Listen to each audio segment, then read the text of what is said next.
Pompéi était une ancienne ville romaine habitée par environ 20 000 habitants. Aujourd'hui, on ne peut qu'apprécier ses ruines. Il est situé au pied du mont Vésuve, qui s'élève à 2200 mètres d'altitude, près de la baie de Naples, en Italie. Ce volcan, en 79 après JC, connut une éruption dévastatrice qui dévasta Pompéi et Herculanum. Pour cette raison, Pompéi fait l'objet d'un grand intérêt scientifique, puisqu'elle cherche à découvrir et étudier les vestiges de cette ancienne civilisation et ses monuments. Dans cette vidéo, chers amis, nous explorons ensemble les découvertes faites dans cette ville. Mais avant de continuer, je vous invite à vous abonner à la chaîne et à activer la cloche pour recevoir des notifications sur nos contenus à venir. On pense depuis longtemps que l'éruption dévastatrice du Vésuve qui a rasé l'ancienne ville de Pompéi s'est produite en août 2479 après JC. Selon les documents historiques. Cependant, de nouvelles preuves suggèrent que cette éruption aurait pu avoir lieu beaucoup plus tard dans l'année, peut-être en octobre ou novembre. Une découverte clé est une inscription découverte lors des travaux de rénovation de la ville, qui a changé notre compréhension des événements.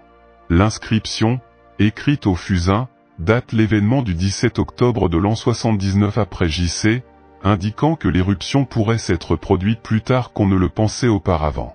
Cette découverte est d'autant plus significative que l'inscription, trouvée sur un mur blanc préparé pour la rénovation, se serait probablement estompée avec le temps, ce qui en ferait un témoignage contemporain très précis.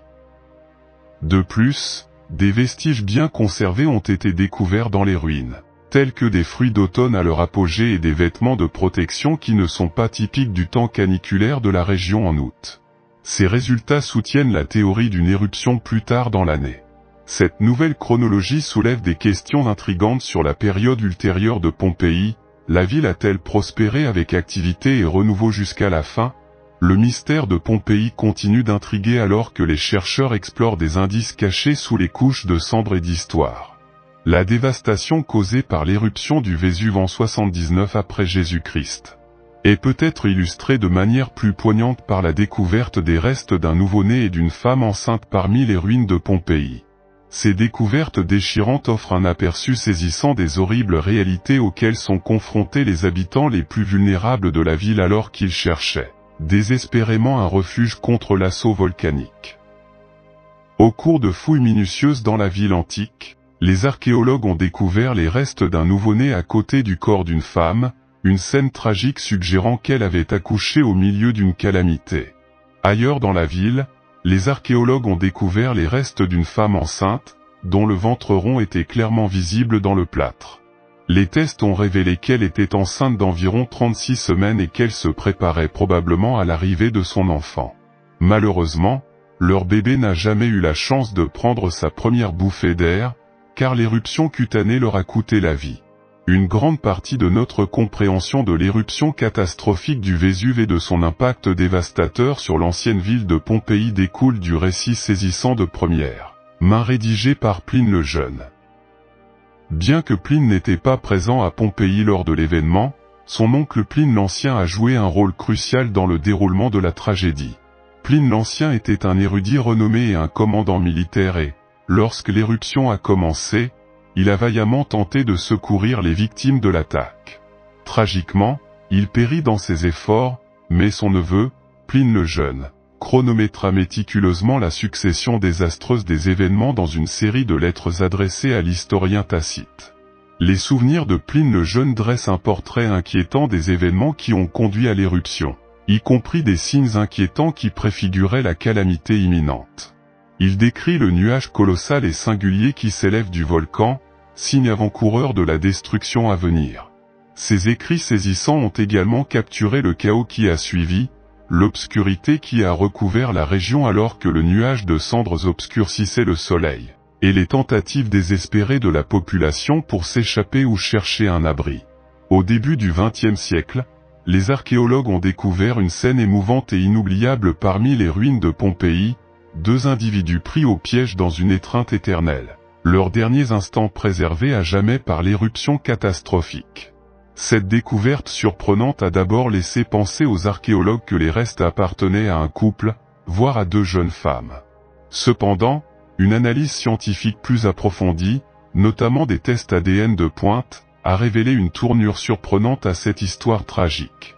Les restes, au lieu d'appartenir à deux amants, appartenaient en réalité à deux hommes sans lien de parenté. Étaient-ils des amis proches, de la famille ou peut-être même des amants dans une société plus ouverte aux diverses formes de connexion humaine? L'ambiguïté entourant leur identité et la profonde intimité capturée dans le plâtre ont captivé l'imagination des gens du monde entier, nous invitant à réfléchir sur les histoires inédites et les relations complexes qui ont pu exister dans le monde antique de Pompéi. Bien que beaucoup considéraient le mont Vésuve comme une simple montagne, il s'agissait en réalité d'un volcan endormi. À l'intérieur, il cachait un dangereux dépôt de lave. L'éruption du volcan s'est produite en août 1979 après JC. Les scientifiques se sont consacrés à l'étude des antiquités trouvées à Pompéi, notamment des restes de nourriture, de vêtements et d'œuvres artistiques qui reflètent la vie de ses habitants. Certaines de ces œuvres montrent l'impact et le danger auxquels ils ont été confrontés après l'éruption volcanique. Cet événement catastrophique a intrigué les scientifiques, qui continuent d'enquêter pour comprendre comment et pourquoi la destruction de Pompéi s'est produite. L'ancienne méthode de lavage de la civilisation romaine à Pompéi. On dit que cette civilisation avait des traditions particulières qui faisaient partie de sa vie quotidienne. Il y a environ 2000 ans, il existait des lavoirs publics où les habitants de diverses villes et villages venaient les utiliser. La restauration de l'un de ces bâtiments a coûté la somme impressionnante de 105 millions d'euros. Ces lavoirs publics disposaient de grands bassins et de plateformes en pierre où se déroulaient les processus de nettoyage et de lavage. Dans l'Antiquité, l'urine était utilisée dans le processus de nettoyage en raison de sa forte teneur en ammoniac, considéré comme un élément utile pour les tâches de nettoyage en l'absence de détergents et de savons modernes. La technique consistait à collecter une grande quantité d'urine dans des récipients, à ajouter un peu d'eau et à tremper les vêtements jusqu'à ce que les taches et la saleté soient dissoutes. De plus, grâce à l'étude des fossiles, il a été découvert que les habitants de Pompéi jouissaient d'une excellente santé dentaire. Contrairement à ce que l'on aurait pu attendre à l'époque, ces résidents avaient des dents remarquablement saines et ne présentaient pas les problèmes dentaires courants des temps anciens. De nombreuses études ont confirmé que cette population ne souffrait ni de caries ni de maladies parodontales, contrairement à d'autres populations contemporaines. On pense que cela est principalement dû au fait que les habitants de cette civilisation consommaient des aliments sains et nutritifs. En revanche, de nos jours, nous avons tendance à consommer des aliments riches en sucre et transformés. Dans la civilisation de Pompéi, l'alimentation de base était composée de fruits, de légumes et de céréales, avec une consommation très limitée de sucre. De plus, l'environnement de Pompéi, compte tenu de sa nature volcanique, était enrichi de niveaux élevés de fluorure. Ce fluor, éventuellement présent dans l'eau et les aliments qu'il consommait, contribuait au renforcement dentaire et empêchait la formation de caries, ce qui expliquerait la santé dentaire remarquable de ses habitants. La Villa du Mystère est reconnue comme l'un des sites de l'Antiquité les mieux conservés. Cette villa se distingue par le fait qu'elle abrite de nombreuses peintures murales, considérée comme l'une des œuvres d'art les plus importantes et les plus complexes de l'époque romaine. Ces représentations artistiques reflètent la splendeur et la richesse culturelle des habitants de cette ancienne civilisation. Les peintures murales ont suscité l'intérêt des chercheurs et des visiteurs, suscitant diverses interprétations. Alors que certains experts suggèrent que les peintures reflètent les arts pratiqués dans la villa, d'autres affirment qu'elles représentent différentes étapes de la vie humaine, de la naissance à la mort. Il est largement admis que les Romains menaient une vie luxueuse dans cette ville, comme en témoignent les peintures et les structures sociales et rituelles que l'on peut voir. Ces représentations culturelles révèlent la profondeur et l'extravagance de la société romaine, mettant en valeur son héritage artistique et culturel. Malgré le temps qui passe, la Villa del Misterio continue d'attirer de nombreux visiteurs désireux d'admirer ses monuments culturels et artistiques.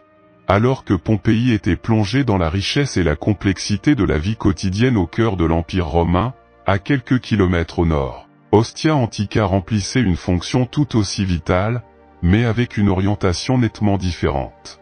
Située à seulement 30 km au sud-ouest de Rome, Ostia Antica constitue un témoignage impressionnant de la puissance maritime et commerciale de la Rome antique. Fondée au IVe siècle avant J.C., cette ville portuaire a joué un rôle crucial en tant que port principal de la capitale de l'Empire, servant de porte d'entrée pour les marchandises, les personnes et les cultures circulant vers et depuis le cœur de Rome. Au fil des siècles, Ostia Antica a prospéré en tant que centre commercial et culturel animé. Ses quais étaient remplis de navires chargés de céréales d'Afrique, de vins de la péninsule italienne et de produits exotiques d'Extrême-Orient. Avec l'essor de l'expansion romaine, la ville grandit en importance et en richesse, comme en témoignent ses magnifiques bâtiments, ses rues pavées et ses complexes résidentiels. Le design urbain d'Ostia Antica révèle une planification méticuleuse. Ses rues rectilignes, ses places et ses édifices publics, tels que théâtres, bains et marchés, offrent un aperçu vivant de la vie quotidienne d'une ville romaine. L'un des aspects les plus fascinants d'Ostie est sa capacité à transporter le visiteur à travers le temps, permettant une compréhension approfondie des complexités de la vie dans l'Empire romain. Au fil du temps et du déclin de l'Empire, Ostia Antica a subi des changements importants. Malgré les tentatives de revitalisation à la fin de la période impériale, la ville tomba finalement en décadence, abandonnée et oubliée pendant des siècles. Cependant, cet abandon par inadvertance s'est avéré être une bénédiction déguisée, car l'absence de développement ultérieur a préservé bon nombre de ces bâtiments et artefacts, offrant aux archéologues et aux visiteurs modernes une fenêtre unique sur le passé. Aujourd'hui, Ostia Antica est un site archéologique impressionnant qui attire des milliers de visiteurs chaque année. Les ruines de la ville antique, depuis les appartements de la classe ouvrière jusqu'au somptueux palais des marchands et des fonctionnaires, offrent une vue panoramique de la société romaine à son apogée. En parcourant ces rues, ces temples et ces théâtres, on ne peut s'empêcher de ressentir la présence palpable du passé, en se souvenant des jours glorieux d'Ostia Antica en tant que port vital de la majestueuse Rome. Alors qu'Ostia Antica servait de port maritime dynamique reliant la majestueuse Rome au vaste monde méditerranéen, sur les rives de la mer Égée, la ville d'Éphèse émergeait comme un phare culturel, politique et commercial du monde grec et romain. Située sur les rives de la mer Égée, dans l'actuelle Turquie, Éphèse est l'une des villes antiques les plus impressionnantes et les mieux conservées au monde. Fondée au deuxième millénaire avant J.C., cette ville est devenue une métropole prospère, culturellement et commercialement vitale pendant les périodes grecques et romaines. La première chose qui captive le visiteur en arrivant à Éphèse est sa vaste et majestueuse agora, un espace qui servait de centre névralgique de la vie publique et commerciale. De là, les rues pavées et les imposantes colonnades mènent à certains des monuments les plus emblématiques de la ville, comme le temple d'Artémis.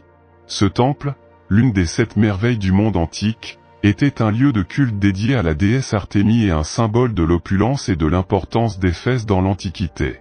Cependant, au-delà de ces monuments célèbres, ce qui rend Éphèse vraiment fascinante est sa capacité à offrir un aperçu approfondi de la vie quotidienne d'une ville antique. Les vestiges de ces anciennes rues, maisons, bains publics et théâtres révèlent une société complexe et dynamique, où marchands, artisans, philosophes et citoyens ordinaires coexistaient dans une tapisserie vibrante d'activités et de croyances. Le théâtre d'Éphèse, l'un des plus grands théâtres antiques du monde, est un autre témoignage impressionnant de la splendeur de la ville. Avec une capacité d'accueil de plus de 25 000 spectateurs, ce théâtre servait de scène pour des représentations théâtrales, des assemblées publiques et des événements sociaux, soulignant le rôle important d'Éphèse en tant que centre culturel et politique de la région. Au fil du temps, Éphèse a connu des transformations et des défis, depuis les conquêtes et les reconstructions jusqu'à son éventuel déclin à l'époque médiévale. Cependant, son héritage a traversé les siècles et aujourd'hui, le site archéologique d'Éphèse attire des visiteurs du monde entier. En explorant ses ruines, du spectaculaire temple d'Adrien à la bibliothèque de Celsus, on ne peut s'empêcher de se sentir transporté à l'âge d'or de cette ville antique, capturant l'essence et la splendeur de ce qui était autrefois le joyau de la mer Égée, Éphèse. De la splendeur et de la sophistication urbaine d'Éphèse sur les rives ensoleillées de la mer Égée, nous nous dirigeons vers le nord, à travers de vastes paysages et des mers tumultueuses, pour atteindre les côtes inhospitalières de l'Écosse. Là, En contraste frappant avec les majestueuses colonnes et temples d'Éphèse, se trouve Scarabra, un témoignage silencieux mais puissant des premières communautés humaines et de leur mode de vie dans un monde non encore dominé par les structures et la grandeur des civilisations anciennes. Scarabra se cache sur les côtes isolées et mystérieuses de l'Écosse, émergeant comme un trésor archéologique qui met en lumière l'aube de la civilisation humaine sur ces terres. Situé sur l'île de Mainland dans les îles Orcades, ce village néolithique offre un aperçu fascinant de la vie quotidienne de ses habitants il y a environ 5000 ans.